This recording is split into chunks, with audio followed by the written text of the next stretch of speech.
sebelum kita mulai vlog ini, kita berdoa dulu. Berdoa dimulai. Perkenalkan, nama aku Lia Purnamasari. Nama aku Julissa Pristayana. Dan saya Tria Purnamasari. Kita di sini akan vlog bincang-bincang tentang yang pertama, poin yang satu itu adalah sebagai mahasiswa institusi AMI, kita bertiga ini ada di posisi mana dalam teori taksonomi Bloom's. Lalu yang kedua, ada apa itu adab, dan yang ketiga, apa itu adab terhadap dosen ataupun terhadap orang tua. Langsung ya, Pak.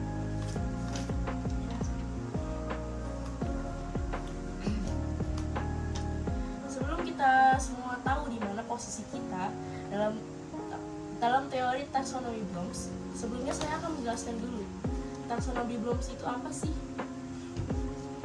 Taksonomi Bloom's adalah sebuah teori yang dimana ada pengukuran pencapaian tingkatan kognitif pembelajaran.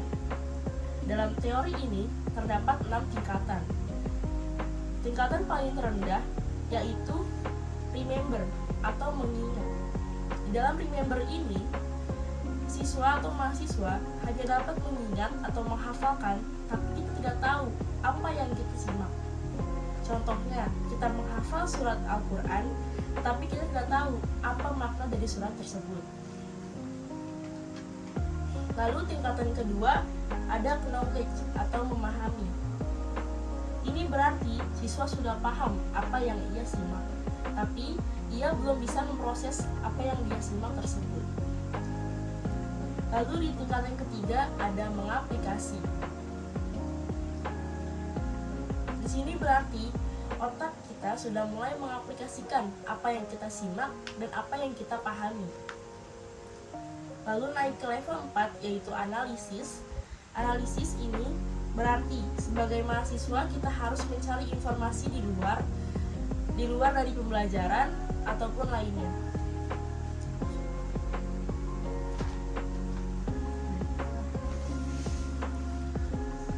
Lalu level yang kelima adalah mengevaluasi.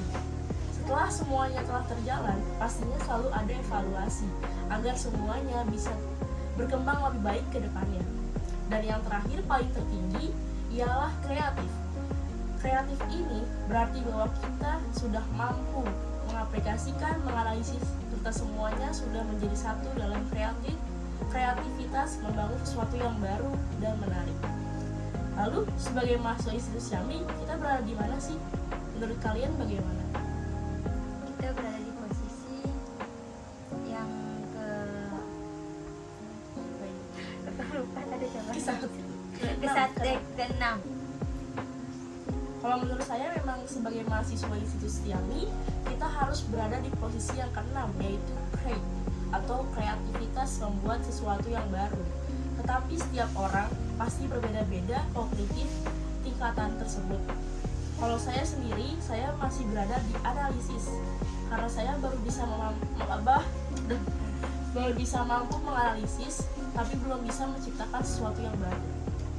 Yang kedua, jelaskan pengertian adab penuntut ilmu. Adab penuntut ilmu adalah sikap dan perilaku yang harus diperhatikan oleh seseorang menuntut ilmu agar mendapatkan keberkahan dan manfaat dari ilmunya. Berikut adalah beberapa adab menuntut ilmu dalam Islam. 1. Mengikhlaskan niat dalam menuntut ilmu.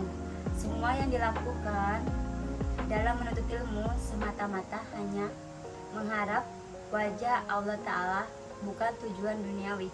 Yang kedua, rajin berdoa kepada Allah Ta'ala memohon ilmu yang bermanfaat. Yang ketiga, bersungguh-sungguh dalam belajar. Ilmu tidak akan datang dengan sendirinya tanpa usaha dan kerja keras. Yang keempat, tidak boleh sombong dan merendahkan diri. Seorang penuntut ilmu harus merendahkan hati dan tidak sombong terhadap orang lain. Yang kelima, menjaga adab dalam bernyata dan berdiskusi. Seseorang penuntut ilmu harus menghormati pendapat orang lain dan tidak menganggap dirinya paling benar. Yang keenam, menjauhi maksiat. Dalam menuntut ilmu, seseorang muslim harus menjauhi perbuatan maksiat agar ilmu yang dapat bermanfaat dan berkah. Oke, yang ketiga, kali ini aku akan menjelaskan tentang adab terhadap orang tua. Orang tua merupakan sosok yang paling dekat hubungannya dengan anaknya. Pengorbanan orang tua sungguh tiada tara. Mereka mendidik kita dengan menyerahkan hidupnya untuk keselamatan anaknya. Yang pertama, jangan berkata kasar yang dapat menyakiti perasaan kedua orang tua. Yang kedua, berkata baik, sopan, dan santun kepada kedua orang tua. Yang ketiga, bertanggung jawab atas semua kehidupan dan kesejahteraan di hari tuanya. Yang keempat, merendahkan diri di hadapan kedua orang tua. Oke, yang kelima, jangan membentak atau memarahi kedua orang tua karena tidak baik. Adab, dan yang kedua, adab terhadap dosen. Guru atau dosen merupakan orang tua kedua kita.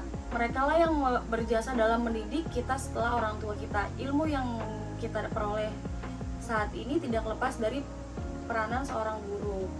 Seseorang dapat membedakan baik dan buruk karena ilmu.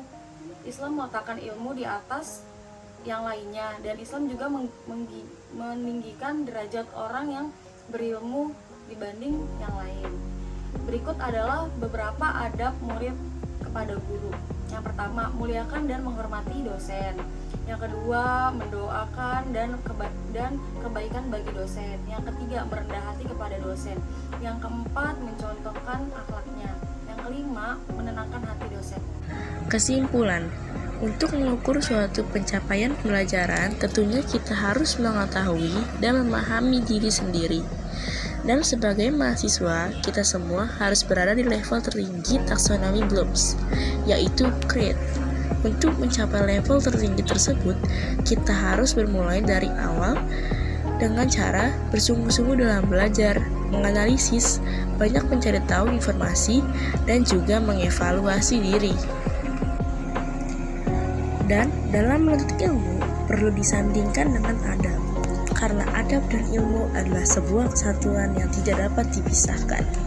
Serta patuhilah dosen dan orang tuamu, karena merekalah yang telah berjasa membimbingmu untuk menjadi seseorang yang sukses.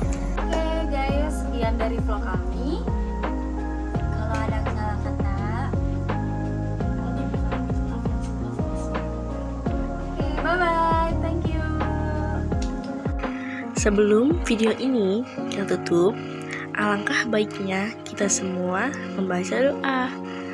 Doa yang dibaca adalah doa kafaratul majelis atau doa penutup majelis. Yang muslim bisa mengikuti saya.